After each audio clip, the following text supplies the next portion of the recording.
You know, in football, we're always told that captains have to be these loud, intense warriors. But what if one of the greatest leaders the game has ever seen was the complete opposite?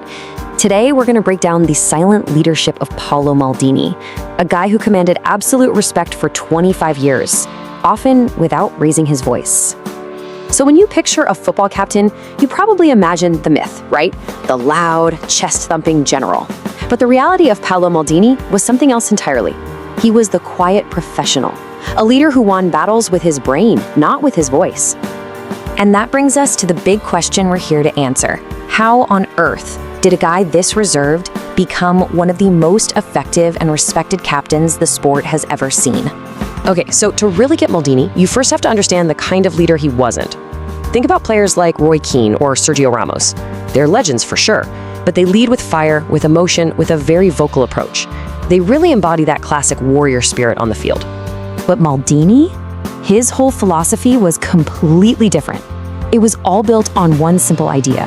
His actions and the way he carried himself would always, always be more powerful than any shouting match or pre-game speech. And there's actually a name for this: non-verbal leadership. Now, this isn't about being passive at all. It's about actively building your authority through everything but yelling. It's leadership that comes from your presence, your performance, and your professionalism. And his toolkit for this was just so subtle, but so powerful. I mean, his body language was always calm, even under insane pressure. His positioning on the field was a message in itself. It basically told attackers, nope, not today, without him having to say a thing.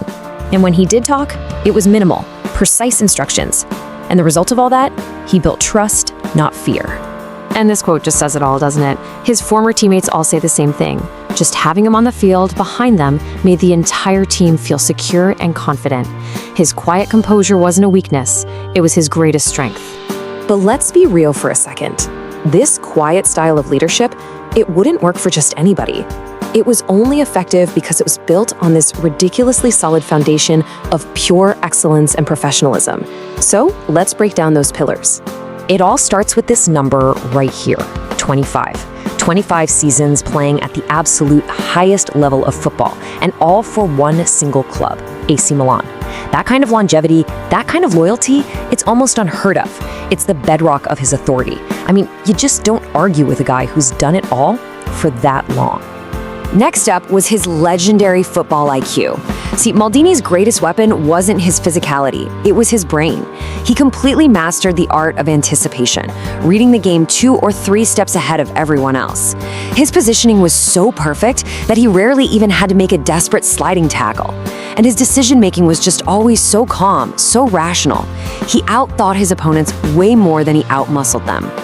And that foundation of respect was built on even more. His composure in the biggest games you could imagine, Champions League finals, World Cups, it was just unshakable. He was so technically elegant, never just a brute defender. It was this incredible mix of discipline and loyalty that earned him respect from literally everyone, teammates and rivals alike. Okay, but look, no style is perfect. And to really understand Maldini, we have to look at the trade-offs, because his greatest strength, that incredible composure, was also, in a way, the source of his few weaknesses.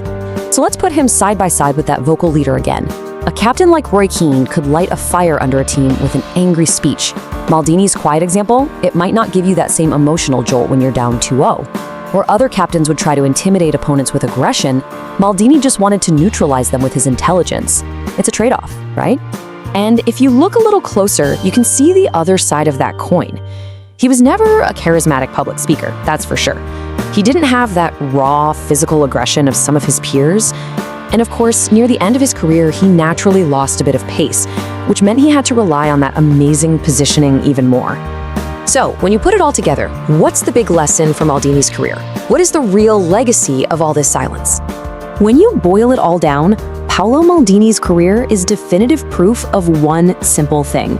Real leadership isn't about how loud you are, it's about credibility.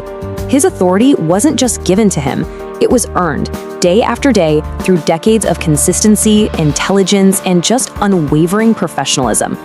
And that leaves us with one last thing to think about. In our world today, in sports, in business, everywhere, we tend to reward the loudest person in the room.